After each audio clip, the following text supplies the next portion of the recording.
Hi guys, welcome to another episode of the Sarak Chaap podcast.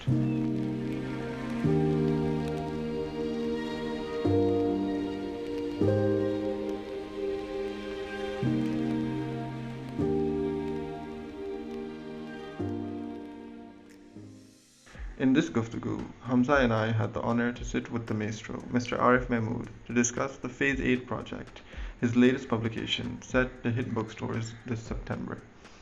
Listen on as we talk more about Arif's philosophy in shooting and sequencing this 14-year-long saga, the importance and the need for good photo editing, making and publishing work around the family, and Arif's move seemingly from the streets into the home.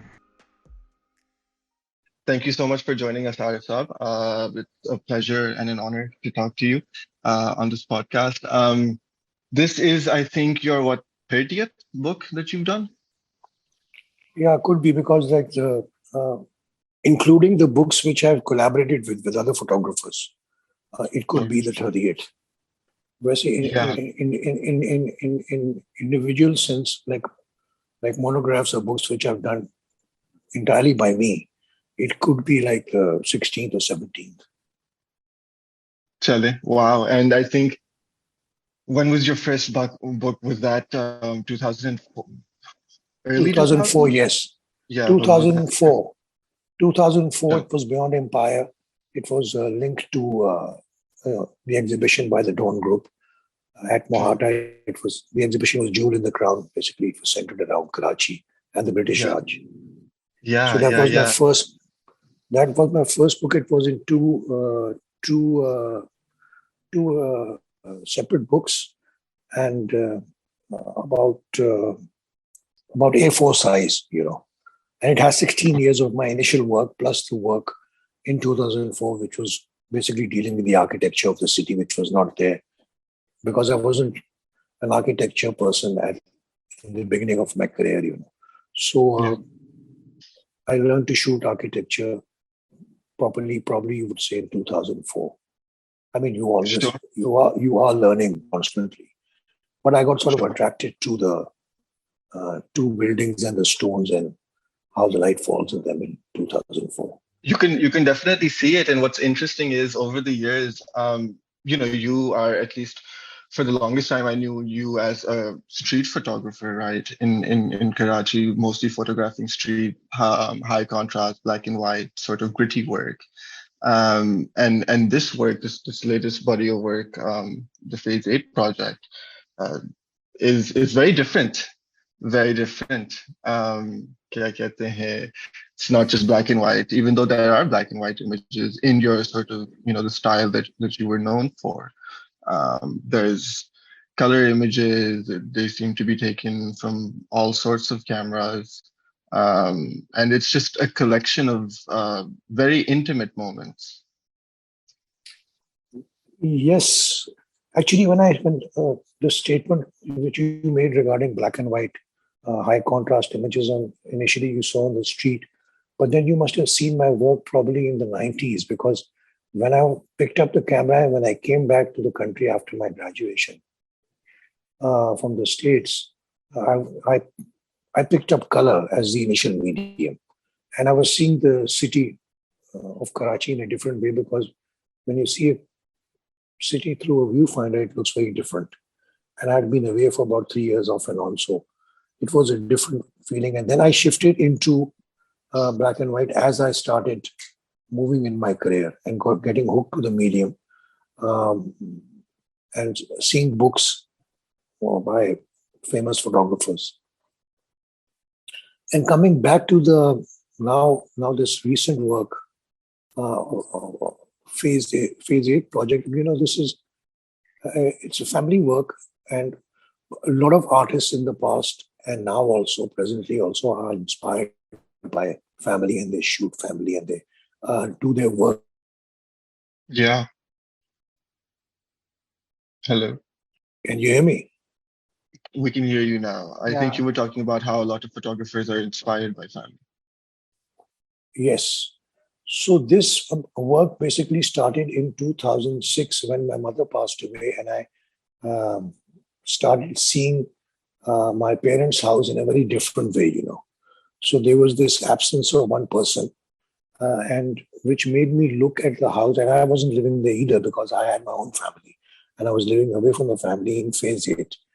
So I looked at my parents' house in a very different way, and I looked at various things uh, in the house which would motivate me to take pictures in terms of graphics, in terms of how the light falls, and what are Yeah. the textures of the windows or the walls, or what my father, now living alone, is uh, looking at, or how he's looking himself, or what he's doing, what are his activities, and Yeah. what room does he sit in most of the time. So it started from there, and then it moved on to our house as well, because any time I was free.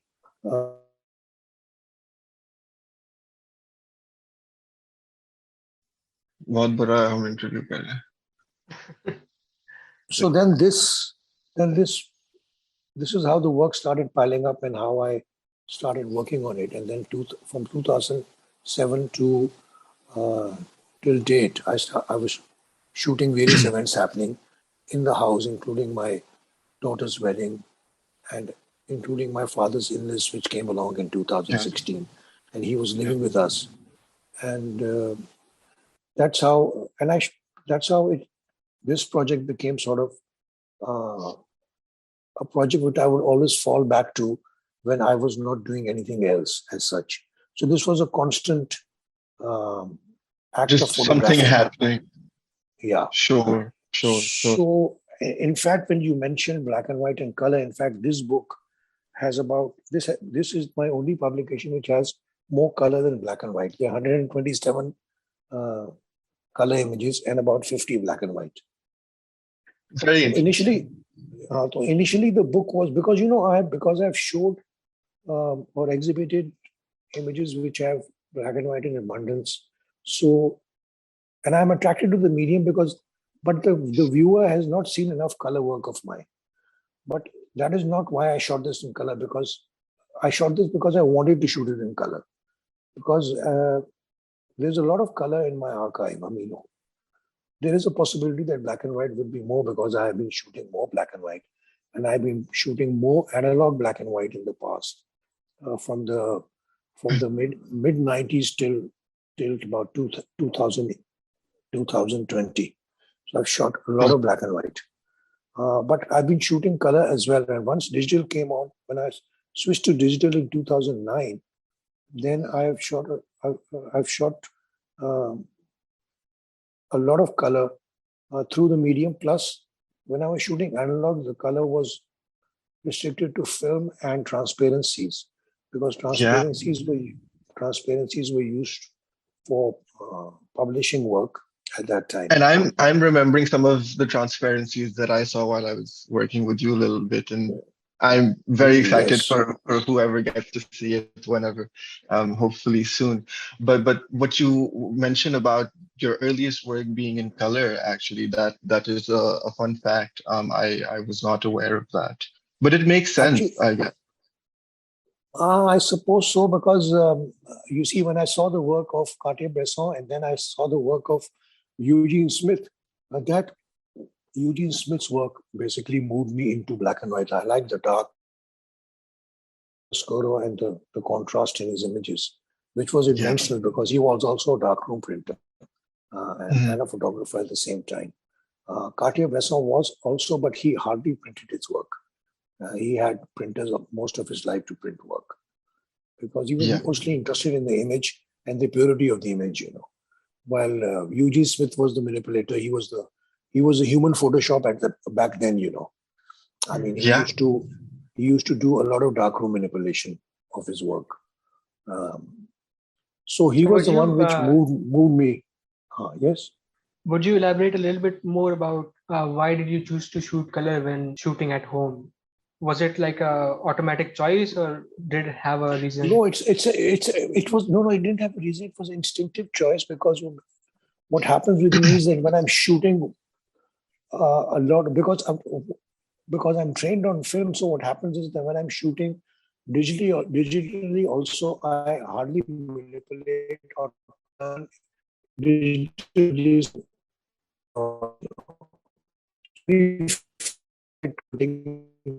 so normally when I'm shooting color only, unless I'm shooting with the monochrome, which is black and white anyways, but that is very later in my this recent career. Recently I've shifted to monochrome. But when I'm shooting a specific, like if I have a frame of mind, when I'm shooting black and white, I'll shoot black and white for a while, and then I just want to switch to color to get a little versatility in my way of thinking, because sometimes I see color and I'm shooting black and white, or I have a black and white film, you can't shoot color on that. Mm. Then I see certain colors which I miss, or when I'm mentally, it's a choice to just move into color. If it doesn't, sometimes a project like Pestonji was a mixture of color and black and white. I've shot him in black and white and color. Over here also, I've shot the place or this personal project in black and white and color both. But the choice of color has been very instinctive in the edit, by the way, because this is a lot of edit from 2007 to 2020 is a fair enough period, maybe like 14 years. Yeah, about. So I sat down and it took me maybe a week or 5 days to see all the folders. Folders meaning like I have folders camera wise in my archive, like the D2X, the D3, the DF, the Nikons, and then the Leica rangefinders. So I've arranged them like camera wise, my digital archive. So, and the X100 and the X Pro one. So sure. I edited work. It took me 5 days to see all the folders off and on, to select a large selection or edit of this project in color. I'm curious as to how many total images you had to start the edit with. I think there were quite a lot. I think there could be about, it was less than the silver linings images, but I would guess around like maybe like 300, 350 maybe. Okay. The initial edit was that which came down to, I think in the book there are about 180 pages with 177 images. It came down to 177 images. Sure. So the figure of 180 pages is because they could make a book properly, like meaning print 4 images per sheet for 180 pages. That would make the book. So I forced myself to, I had to, once I talked to the printer, I had to sit down and re-edit the selected images. So the initial dummy was made in 2021. 2021, when I was still in Karachi, and I made a book from Fuji out of that dummy. It had much more images, and I think much more pages. But then when I finally decided to do the book, I looked at the book again. Initially, the book was laid out. It was a square format. It was 9 by 9 inches. So the printer told me that he was using a Swedish paper called Ice. It was 130 grams. It's very nice paper, he said. But the paper's width was such in the roll that it could not accommodate 4 images on the 9 by 9 size. There was wastage. It was costing more. So he said, can we make this book 8.75 by 8.75? So that will like accommodate the paper width and all that, and go economically, it will be much more feasible. So I said, it's okay as long as it doesn't disturb the image layout or the image crop, because all the images, none of the images are cropped in the book. But okay, they're all full frame images. And he told me that it won't make a difference. So now the actual book dimensions are 8.75 by 8.75. And circumstantially, the color images, to answer Hamza's question, the color images being more and the color choices are instinctive in the book. There's nothing to do with the prearranged thought behind the Sure, mediums used. sure, sure. Right. Yeah, because I guess you've been shooting in such a way that, it's like an everyday kind of thing where sometimes you might have like, color film in your camera, sometimes you might have black and white film. Um, Sometimes you're just shooting with, well, not a monochrome camera. That, as you say, is fairly very, very recent. Um, and then you kind of later on went through those images that you had and sort of created an edit of sorts when you realized that um, your days in Karachi were numbered and your shift to Islamabad was imminent. No. Basically, yeah. Once we decided to leave the city, the project automatically would end, right? Because it's related to the city and the phase 8 environment, including my Mm, mother-in-law's apartment and my father's house.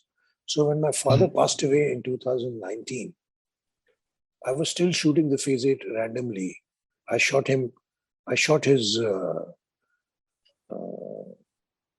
क्या कहते हैं, the funeral or his coffin and all in the house and all.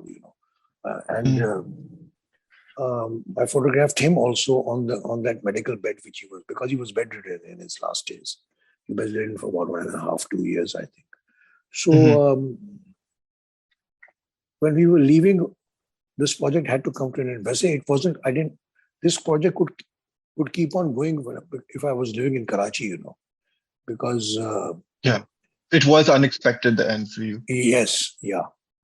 So once we decided to leave, then this project automatically ended, and thus the book layout started, and the edit of the project started. But you have to remember that I lost. Actually, what I did remember, I lost quite a few initial images of the project which I started in 2006 when my mother had passed away. But looking at the house, my father's house initially, those negatives and prints and contactees got burned in the fire which happened in 2020. So not that I would have included them in the edit, but didn't have a time to look at them. I couldn't see them because they were not there physically. And Yeah. film work I saw a lot, but film work is there in the book, but not in that much abundance, by the way, because somehow the other they didn't make the edit for me in the final moments when I was like compiling the initial edit. Mm. So the book is basically more of the digital technology sequence, and analog work is there, but it's limited in number, I would say. Did you Yeah, some include of it. any photos from the fire in this book? Well, there are photos of there are 2 pages which deal with the Yeah. images which are there. One is on a light box, negatives with a lot of debris of the archive there, and one is my daughter's picture all burned up with the negatives. वो 2 तस्वीरें हैं. Those 2 pictures are there which are captioned for the fire. I mean, other fire images were not about the phase 8 as such, so they were not part of the initial edit. Although I have shot a lot of work, I have documented a lot of images which are partly damaged because of the fire. They become different. So with that reason, I have documented that also.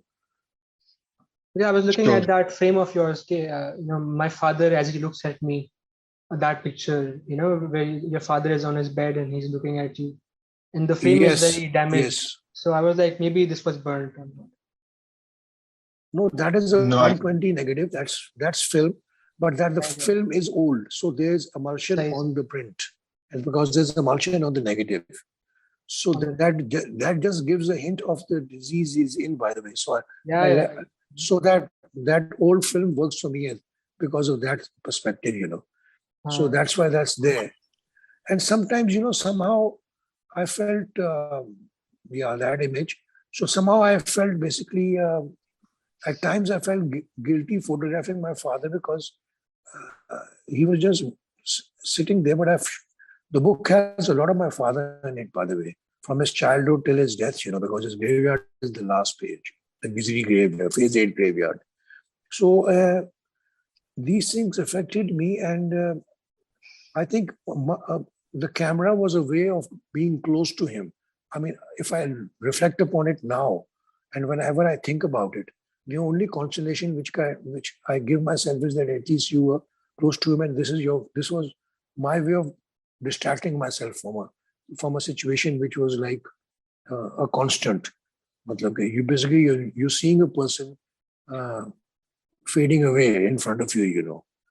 Yeah. For 2 years or 1.5 years, 2 years, he was like this. He was bedridden. He couldn't walk. He had nurses with him 24 hours. So and he was okay about it. Probably he never complained and never said don't photograph. So just it was a way of being close to him, and plus instinctively taking pictures is all I know. So so probably that medium or the camera secured me when I was in the presence in that room of his, or the room he was in our house, or the lower. It was as you enter the house and you climb a couple of steps or left page just before the laundry room is opposite the laundry room. You must have seen it. My archive was there also in the next room. But so indirectly, if you see it, basically the book is about my father's life and how it affected me, because his presence is felt throughout the book. Yeah, definitely. I start with his family, and it ends with his death, sort of. I didn't have that opportunity with my mother, by the way. I wasn't with the camera when my mother was ill. My mother was also bedridden in 2006, but I never photographed her. I think it comes from being closer to the medium. Maybe I was more attached to the medium as time went by. My eyes became more hungry. I wanted to see more. I wanted to document more. And I'd seen a lot of personal work by a lot of big photographers who've done work around their house and around their parents, maybe. And actually, the two works which stuck out for me were, one was the book Larry's a Laugh, and the other one was Pictures from Home, Larry Sultan. Larry's a Laugh, Raise a Laugh. That photographer's name I've forgotten, but Billingham, Billingham, yes. Billingham, yes. Billingham. So those two books really stood out. Actually, Raise a Laugh is a much stronger book for me. And of course, there's Sally Mann also, who does a lot of work around her, around her environment and around her family. And there were other photographers also who shot a lot of family. Yeah, so I think we have a minute left. So maybe if we can restart, Hamza.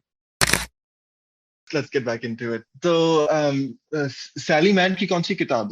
Immediate Family. I don't know Sally Mann ka Immediate Family was. Immediate Family uski nahi, uski bahut si.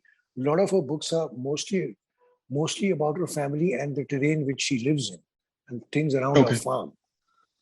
Right. So it's like South, right? So it's also black related work, in which how blacks were treated back then and what effects it has had on her. Today I learned her recent book is more elaborate on this. It's called 1,000 Crossings. So in that book, she's elaborated upon projects after Immediate Family. But we were talking about Billingham wali book, Raise a Laugh, and Pictures from Home, Larry Sultan, and I think you were mentioning that you gravitated more towards Raise a Laugh. Yes. Raise a Laugh, the pictures are more spontaneous, by the way. Yeah. And they're not arranged. not at all. So that's why it attracts me. Not that I have a problem of set up shots as well, because Pictures from Home has enough shots which are not set up as well. But since the camera is bigger, it's not. I don't think it's a 35 point and shoot camera. It's very different. Larry Sultan's camera is different. I think it's static and it's mostly on tripods most of the time. Plus, the book moves in and out of archival footage of his dad and footage of the 8mm or 16mm film, and of course then his own work. And the text, right? There's so much text. Yes, and it's a pre-planned effort because it's like grant oriented. He got a grant for this project, which I think he pitched it. While Billingham's work is not pre-planned. I don't think it's pre-planned work. He just shot it and did this book. And the problem with that book is that it's probably one of his best works because I don't think he's done any work which is beyond this book. Yes. I mean, he's done different work, but not as powerful because family work is quite.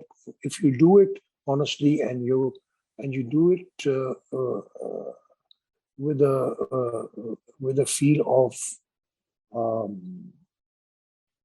how do I put it? With a feel of committing and being bold enough to put it out there, it becomes very, very strong, and it becomes different and more highlighted than other work people do, But then, having said that, there have been photographers in the past who've done work which is personal, but you don't realize it's personal until it's mentioned in an essay, or until you become conscious of the fact that this work is like, I'm talking about Josef Koudelka's work in Exiles. Exile was a period when he was out of Czechoslovakia and Prague, and he was on the run in Europe, basically, from place to place. It is a sort of a self-portrait of his exile days. So it again is personal work, but people don't take it in that sense because it is very close to how can I put it? It's very close to contemporary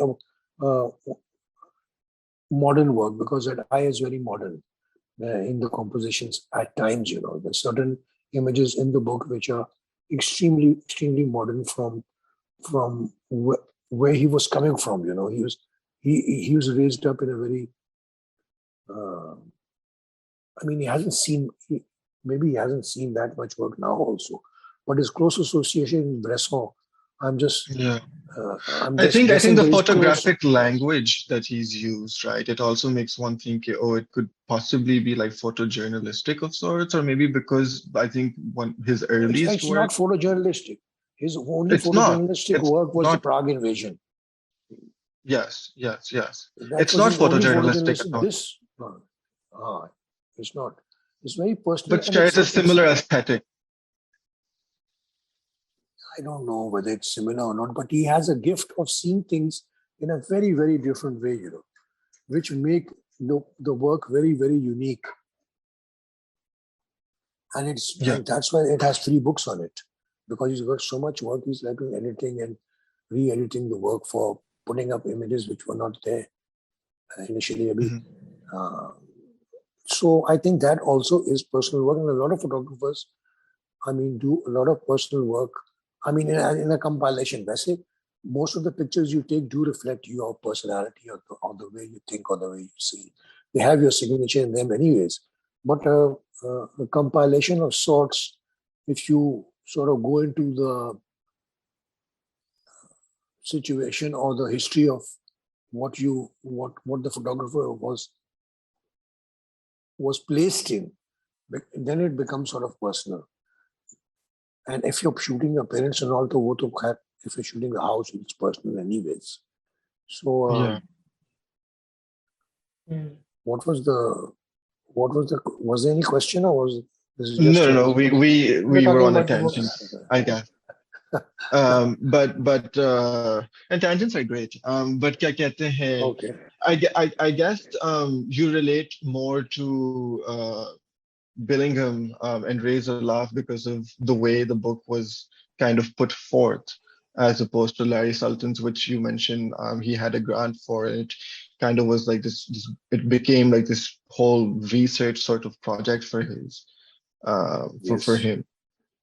Okay, Yes. sure, that makes sense. क्या कहते हैं?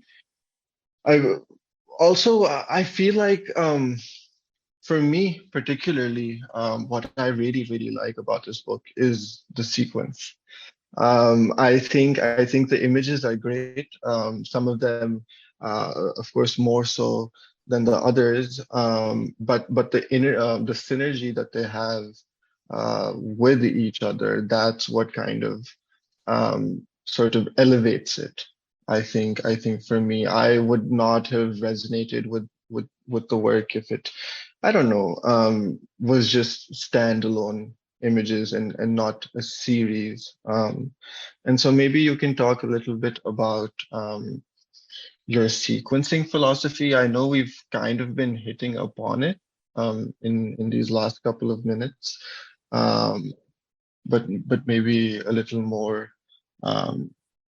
You see, the book starts about the family, the copy of the family photograph with my father in the image. Then it moves into me as a boy and me grown up and me getting married and my sister and my uncle's picture there and my wedding sherwani is also shot as a still life. So that's your wedding sherwani Yeah, that's mine. on the bed. Actually, one thing about this book is wherever I thought captions were necessary, where the image was a little too abstract, I've captured it, which are very few. The others, I just wanted the viewer to interpret it in her own way. And these are routine things and the book has a lot of still lives, by the way, which is very unlike my work because I've not normally shown images static or without humans as such in the past. So here I am doing that, and it's telling a story, and it's basically telling a story actually in my mind. So the story which I have in my mind is not necessarily what you will have in your mind, because it's subject to interpretation because it's a visual. So this layout is basically, again, very instinctive, but also I have thought about how my growth is also hidden in these images, as a human, and from a child to, and my closeness to my family, my three kids. One of them, of course, the middle one is not well. The middle one is basically the boy Fazan. He is not well. He's schizophrenic. So he's okay now. He lives with us. But again, the camera has been used as I have a whole sequence of his pictures, which I've been shooting on film and digitally. That is maybe another project. I don't know whether it makes it into a book form. I don't know. So this also, the camera is another thing which is also being used to get close, like I was getting close to my father, because I feel that my expression of liking somebody or having an affinity towards them or loving them is very restricted. I'm not that much of a verbal person, So I do these things in my own way. The other person doesn't have to know that. But I'm just telling you how this has helped me come close to people I wanted to come close to. Or which are circumstantially repeated in the images and are apparently close to me, And one example is my mother-in-law's images, photographs. There are about 4 images of her in the book in different situations. So these are of course, it's a book about family, but you don't have to be close to everybody in the family, you see. So But there's it's photographs basically, of. Sorry, complete that you were thought. saying, so that's what makes it personal and family work, because all the images, including the dog we have, are things which are close to me. So that's why this makes it a project of the family. Yeah, yeah, totally. And mostly, just portraiture. I guess if you were to think of it in those terms, right, like of the types of photographs there are in this book. You've mentioned one, right, still life, which I think is really, really cool. And a lot of those still lives feature your beds, I think, which obviously I became kind of conscious of, and sometimes there would be an image on the bed, sometimes there would be clothes on the bed. I thought that Sherwani in the first few pages was probably your Sherwani from your daughter's marriage. But nice to know that it's your Sherwani from kya kehte hain, your own marriage. But also Yeah. photographs of photographs, right? People looking at photographs. Yes. That's also very interesting. Then there's photographs of like architecture and like interior, which is very interesting. And then some of them are like fine arty, black and white. Some of them seem a bit more snapshotty. Some of them seem very like contemporary. I'm remembering one image of, I think that's your mother-in-law, right, with the camera and the sort of red Yeah. background. Very, very Yes. contemporary. I really, really like that image. And then there's also images in phase 8, not necessarily like outside of your house, which are very Yes. interesting. And they kind of throw you off. Both Hamza and I were very curious about those photographs. Sea view की कुछ तस्वीरें हैं. और क्या कहते हैं वो जो बॉम्ब ब्लास्ट हुआ था Yeah. के पास Yeah. Yeah. क्या कहते हैं चौधरी असलम आई थिंक के घर के Yeah. बाहर उसकी तस्वीर है एक there's like a festival of sorts Yes. with like It's a fire and stuff. I don't. puppet show. Sure. It's the parade of Sure. the puppet show with the Shidi dancers. Where was that? That Phase was 8? in that park behind Jahangir Kotari, which goes to the Clifton Beach. I think it's called Benazir Park. It was there, that puppet show. Bin Qasim Park. Okay. I think it could Bin be. Qasim. Yeah. Acha. Sahi. So why add those images? What were you thinking over there? Because that's what, you see, those are activities which are happening around there anyways. So I was shooting it during my shooting of the family. Mm-hmm. You were with family? Images. So, no, I wasn't with family. I was with the flow of the family images with the things happening around me were happening around these 3 houses, So it is the phase 8 project. Phase 8 mein jo ho raha hai, that's what I'm documenting. Plus, it's dealing with terrain of Clifton, phase 5 and phase 8 basically. So that's why they're there, and they're there basically to also balance the over familyness, if I may say so. These events did happen, and they're constantly there. So the layout, coming back to your initial question, the layout is basically my state of mind, how I'm building a story, and also arranging these images also in a very graphic kind of a way where they suit each other facing the 2 pages. So where they talk to each other. Yeah. So from this question, I wanted to ask another question. It was that I have seen your work. Saad has worked with you and has seen your work. And we have seen that you have been shooting your family from the very beginning, even before phase 8, right? You have been photographing in the 80s and 90s. So why did you need to confine it to phase 8? Why did you have to include pictures after 2007? All photographers shoot their families or family portraits and family individual portraits and mother and child portraits and event portraits. Portraits are different. But here, my frame of mind, I think, as I stated earlier, after my mother's loss, it became more focused towards what's happening with my close related relatives, including my immediate family and my mother-in-law and my father. So that is this concentration of images, I think, moved into a project from that period onwards. And I called it the Phase 8 project because this was our first house which we made we shifted in 2007 March into this house. And at that time, believe it or not, it was the only house in Phase 8 in that area. I can now it's like all attest for crowded. that. Yeah. So that's why, to answer your question, that's why this body of work becomes concentrated after that time. Also, उसी बात में जैसे हम बात कर रहे थे कि all these photographers who made very personal work, and they documented their families and they documented things that were very in their immediate surroundings, right? So I wanted to just segue this to this question that what is the importance of intentionally documenting our surroundings. We talked a little bit about this in our introduction episode as well.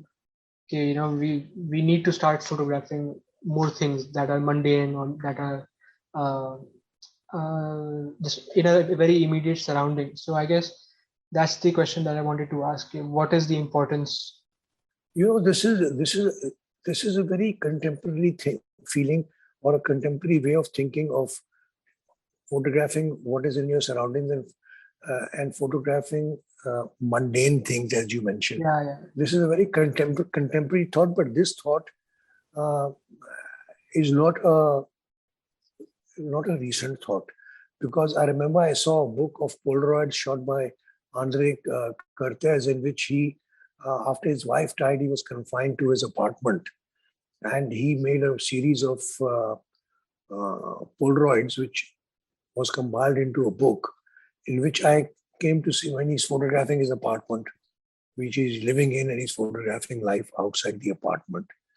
So from that work, I came to the conclusion, and it holds very true nowadays, that everything is photographable, by the way, You can photograph anything you want to. There's no excuse of not using the camera. But the time we are living in, the camera is being used the most to document all sort of things.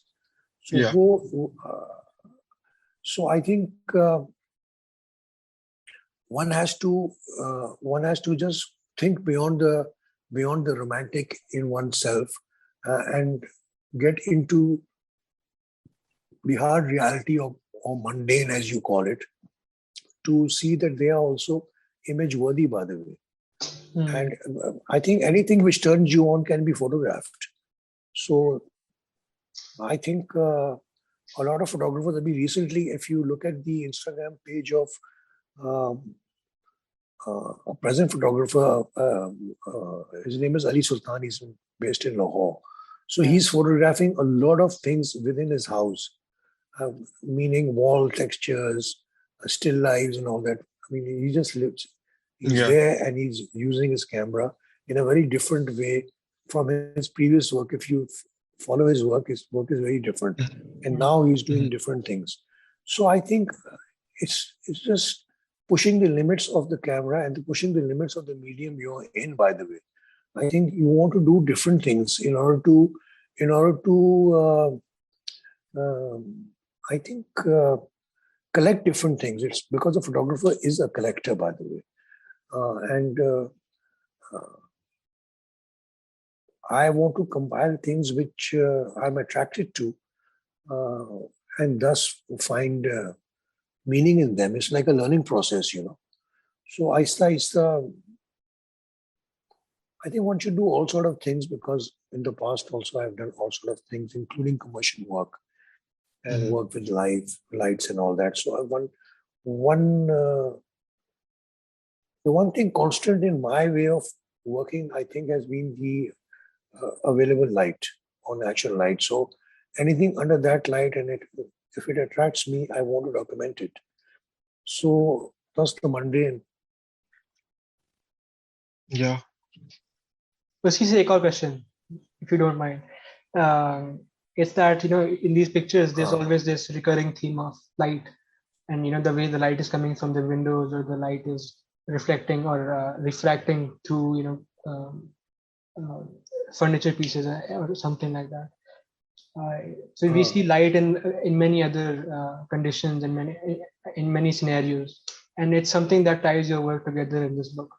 So, like, elaborate a little bit more about your fascination with light and what importance it holds. You see, because light is very important for photography, anyways. But once when you're into mundane things, when you're into ordinary things, when I'm there in the house, and when I'm moving around with the camera in the house, and I'm seeing light at different times of the day. Evening light is different than morning light, and how it is falling on things which I haven't seen in that light before. That's the exciting thing. That's what makes me document it. That's another thing that they have somehow poured into the final edit of the book, because there were quite a lot of pictures. I mean, the image which is on the cover for that, for example. So I had an exercise in my mind. I put a roll in my Mamiya 330. It's like a 120 camera, the twin lens camera. So I wanted to shoot one image per day. So you end up shooting 12 images. So for 12 days I shot, this cover I'm talking about. So this was a compilation I made of a shot a day. And suddenly what I did realize was that it has all the individuals which somehow make the phase 8, when I was selecting the cover. So I just ended up using it. So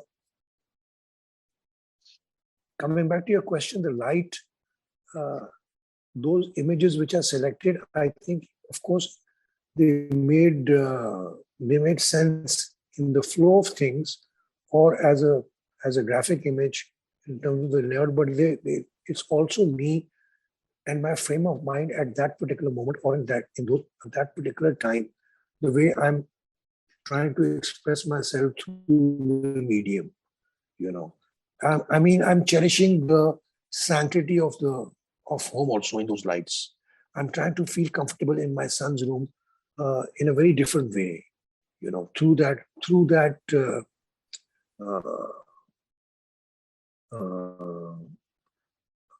companionship of the light, and the back image which you're looking at, the back images of that bird shadow on that wall. Now there's another image which I took, but that didn't make the edit, but this made the edit, and sort of the flying bird shadow sort of also signifies our moving out of this, because the shadow is of my house on some other house's wall. So it signifies us moving out of this.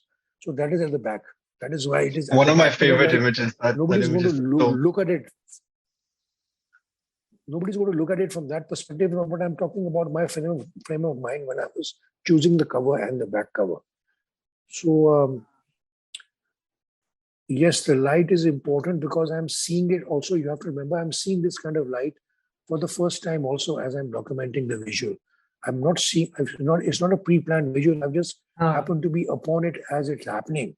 So I'm shooting it, I'm getting excited about it because I've never seen this light. I've never been home to see this. So here I am seeing things also for the first time. Would you say that light helps you see things that are around your house? Yes, definitely. Definitely.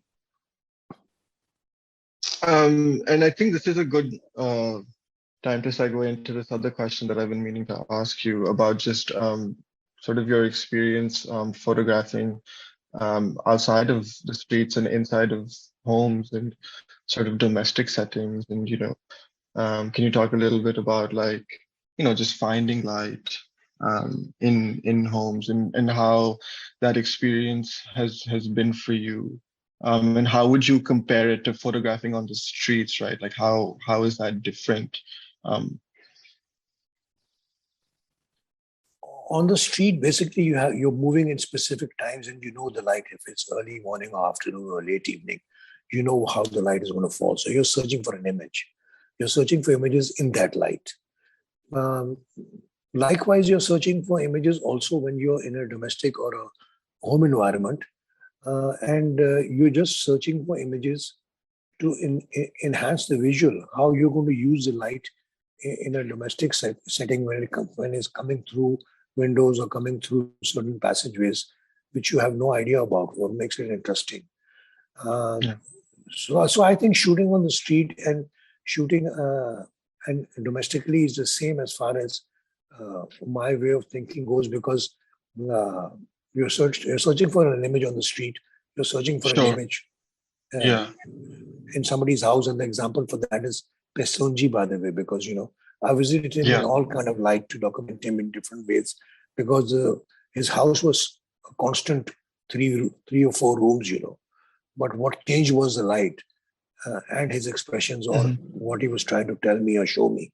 So that is made the visuals. Plus, it also forced me to look at the walls and his house in a different way as light fell on it, Yes. So I think it's the same. It's the same situation. You're searching for an image. You're trying to collect an image, and you're running with the light. Sorry about that little hiccup. Sorry. तुम्हारा phone पे phone आ रहे हैं. Story क्या है? हाँ, बस घर में काम करना इतना आसान थोड़ी ना है फैमिली के साथ. ये सही बात है. आपने कैसे कर लिया? तो क्या कहते हैं, we've and yeah, that's the question, right? Like okay, you've now photographed in domestic settings and you don't think it's very different from photographing on the streets, but photographing family members, what is that experience like as opposed to photographing random strangers on the street? I don't know. Family members required more consent than the person on the street, by the way, for me, because they couldn't understand why I was doing it, and I was doing it basically to satisfy my urge to document, and then, of course, collect an archive for the project, because they knew that it's the Phase 8 project.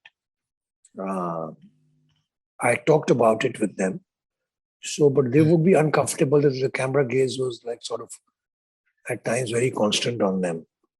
Yeah. They got maybe irritated towards the end of it, maybe. Yeah. When did you have a conversation with them? How far into the project, or like when it dawned upon you, okay, this could be a project, this could be a potential book? How did that? What were those conversations like? No, I think it just happened casually over laid back conversations in the afternoon, maybe over tea or something, when I would say, okay, I'm doing this, and they would listen to me, my daughter and my son, youngest son. As you can see, he's just obviously a star in the book because he's everywhere. And he was quite excited about it, and he wanted to see his face in book form, That's love. How old was Paris when in 2006-07? I think I've started documenting for him for the book as soon as he was born in 2004. So in 2007, he was like 3 years old, 4 years old. Fair. And now I think he's what, like 18 or something, right? He's like 18. He's 18, yeah. Wow. He's 18 now. Very nice. And so I guess it was easier with your immediate family. Would you say that kids take longer to respond, or like what age group is the most kind of resistant to being shown? Maybe like 20 kids to really don't. 30, No. Kids don't care. You see, my family, my family members are used to seeing me with the camera and photographing at various events. Even at my daughter's wedding, I was photographing the event throughout, by the way. Although we had photographers shooting the event. But I was doing it, and they're quite used to me clicking around them. So none of them were like really uncomfortable, but they would be irritated by me spending more physical time than through a viewfinder. Like my wife would say, why don't you spend quality time with us rather than just documenting, Yeah. But that documenting was also it was quality time in a selfish way For for you. me because, Yeah. That's what people, I guess, non-photographers struggle to understand, I guess. But then it's just upon the photographer, I think, to kind of navigate those two worlds, the real world and, I don't know, the world of photograph, archives, and I don't know, images, I guess. Okay, very cool. Because I think and yeah, like everybody, all photographers. I mean, literally everybody is documenting their family. Whether they call themselves photographers or not, everybody ends up taking pictures of their family. It's just that when you need to, when you think about disseminating the work and showing the work, that also brings in another layer, I think, right? Like my sister recently, when this book was going into print, my sister, she was visiting from Australia, and she said, "Are you going to put the?" Because I showed her the dummy. The book was not like the dummy. It had been edited further. But she said, "Are you going to show these images of our father to the public in a book form?" I said, "Yes, I am." She was sort of taken aback in the sense that she sort of considered them a little too personal, you know. So I thought that it's understandable but I wanted to do this also because I don't think, although this work has been happening constantly in through time and through various eyes and various age brackets, probably in the subcontinent. But in Pakistan, I don't think anybody has put it into a book form as such till now. I don't think so. But I think this should encourage people to do this, because once you see something in print, you think, oh, this is kosher. Ye bhi ho sakta hai. This can be done. So, so I think that was also a motivation behind putting this work out there. And plus, I wanted to take the liberty of considering this work good enough for being in print, you know, because I wanted to compile it in such a way that it looked sort of meaningful to the viewer. I mean, you know, from these moments which happen are happening in everybody's life. You know, it's not that personal. Life and death and the things which happen through various circumstances in anybody's life is a very common thing to relate to. Because I got to know this further when I put this work of like 6 or 8 images of the work at Talgir Gallery in Lahore for an exhibition. It was called Familia, you know, earlier on this year in February. So I could see people relating to the work because you can relate to parents. Anybody can relate to parents, and or tragedy or happiness in their lives or in their family lives. So I thought if they could relate to it, I mean, it was up as a project or a group show. I mean, sure, they wouldn't buy somebody else's father's picture, but they can relate to it and they can associate with it and they can sort of put themselves in the shoes of the photographer or the shoes of the circumstance of a human, you know. So it's very much related. So I think this will have affiliation to a lot of people who experience these emotions, I think, while living. Yeah, no, it's very, very relatable. Did you keep the public viewer in mind when you were sequencing these images, selecting these images? No. Right. No. That is never in my mind. The public is never in my mind. But when I am editing because the exhibition of these images is going to take place at Canvas in April next year in Ramzan. So when I was editing for the exhibition,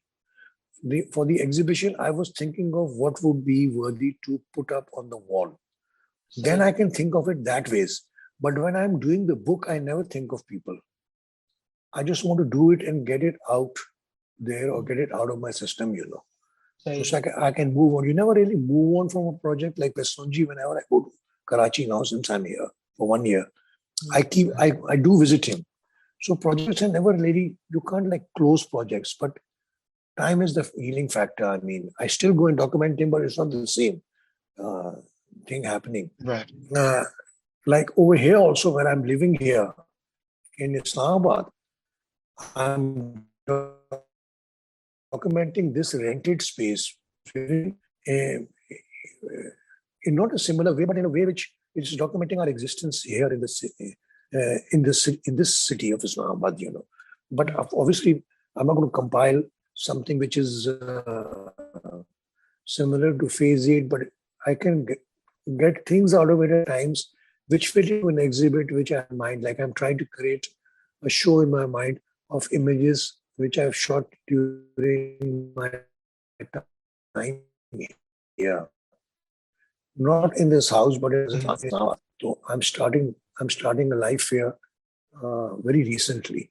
I mean, I've been to the Punjab and been to Lahore, and I've documented, but not as much as I've documented Sindh. So it's not that. So I'm looking at images which are current and which I will title soon enough, but they are in the making. So I keep selecting work from what I shoot. I'm shooting in the same pattern I used to shoot in Karachi. You know, I shoot every couple of days or every alternate day what I want to do. I mean, I go out and then compile things and try to make sense of where I am or what I'm. This is a new place. I'm learning how it functions, or new terrain, new people, their way of thinking. So to answer your question, no, I never thought of the people when I was laying out the book or when I was compiling it. Only you start thinking of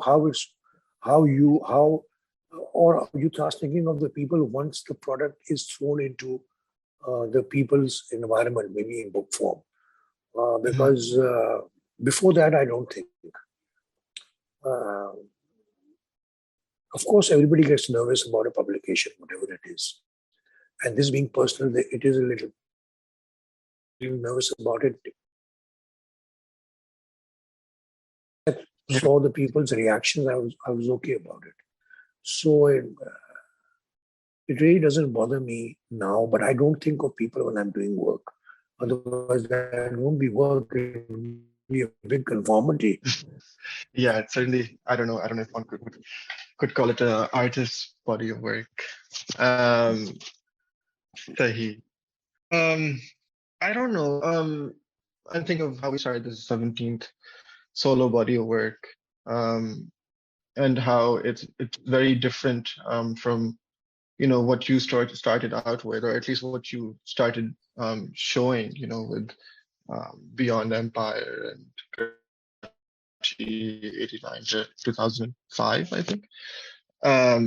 But more recently, it seems like there's kind of this trend, at least in the work that you're showing, of being in these sort of domestic settings with PS Vasonji and now the Phase 8 project. And I don't know where I'm going with this observation. I don't know if I have a question per se. But it's very exciting. क्या कहते हैं? And I guess, sorry. You see, what happened was also that another situation circumstantially which forced me recently to be in a domestic situation was, of course, the lockdown days, which started in 2020. Yes, I was coming. But having said that, I've already compiled a lot of footage, a separate footage in a scrapbook, a 1.5 scrapbook of the lockdown days, So this project didn't result due to the lockdown.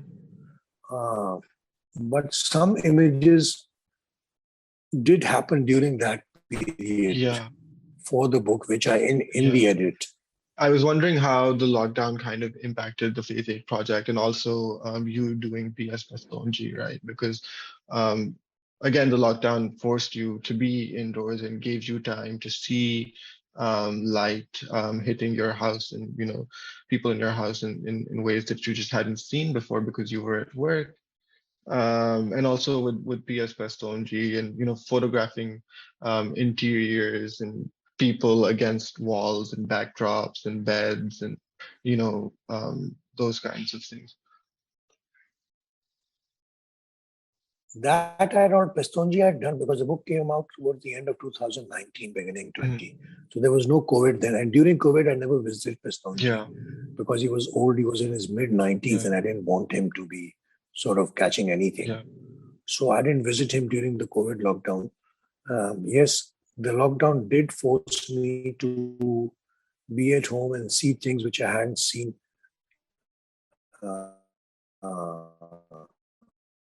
in various light conditions. Like in my younger days, I was more of a person. So the morning light was totally different in the house, and the evening light was totally different. Although it did benefit that is a beach area, my mother-in-law's apartment area, and my own house. But what it did make me do was I shot much more in my own house because we never went out that often during lockdown. I just wonder if these images that you've made, in the Phase 8 project, how they're different than some of the earlier documentation that you've been doing with your family. But I guess time will tell. Yeah, because earlier documentation is pretty simple, but there are a lot of images which have been left out, you must remember, which are like different, but they didn't make the flow of the book. So I didn't include them because, the toughest part of making a book for me or for anyone is the edit, by the way. Yeah. What you select. And you have to learn how to be tough with yourself. Meaning, like, you have to learn how to not use images which you feel like using at times. Killing your darling. And you have to weigh the logic of whether this image justifies being in the book or not. And I think this exercise, and I think I have to discuss this with you or I don't know who I discussed this with. Who else I discussed this with. I want to open a company which deals with this and teaches how the young lot how to edit their images or edit their projects into book forms. Very important. And how they should learn or. That's editing is the essential skill in storytelling, right? Regardless of whether that's just still images or video or even audio, I think you need to know where to cut and where to paste. And the edit doesn't necessarily, at least I'm now learning, come after you've created the images or after you become, it can also come after you become conscious that, okay, I might be onto something like a potential body of work, and then you can kind of have those images that you've already created in your mind, and then kind of that work with that context, right, and create images that are sort of needed. Again, that depends on how you're photographing. There's so many different ways types of ways of working with the camera. So that I think would be a great initiative and something that would prove crucial for what I seem to think recently is kind of a revival of or I don't know, a revival of maybe photography in the country. At least it seems to me.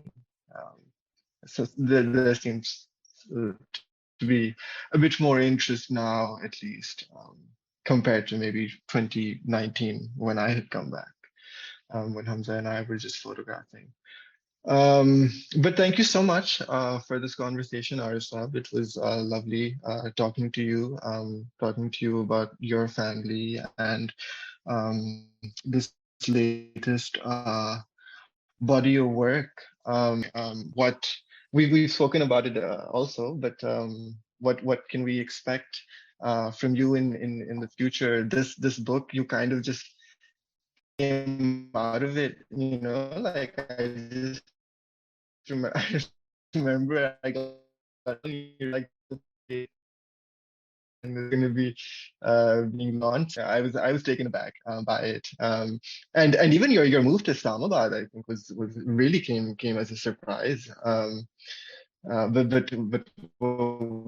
what can we expect in the next couple of Well, months or years?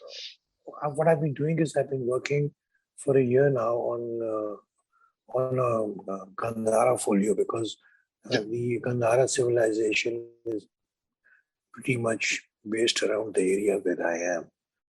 So by that I mean Taxila and Swat and Mardan and Peshawar and Lahore.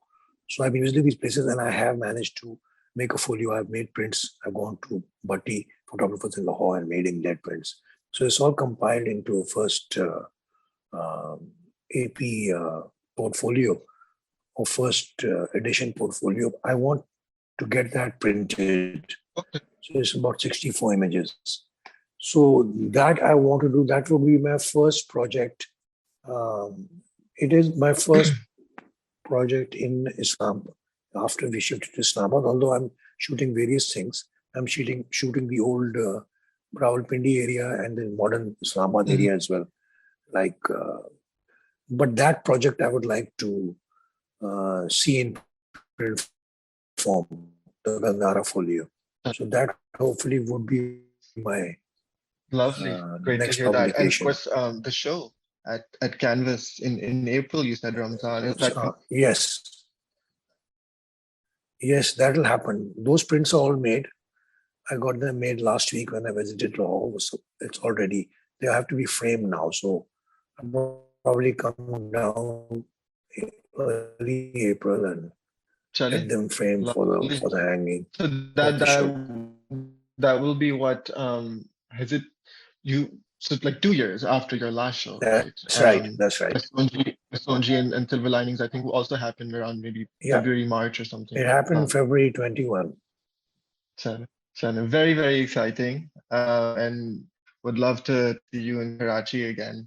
And maybe possibly also go out shooting together. We still haven't done that. That'd be fun. Yeah, thank you so much. I hope you had fun talking to us. I don't know. Yeah. I did. Love it.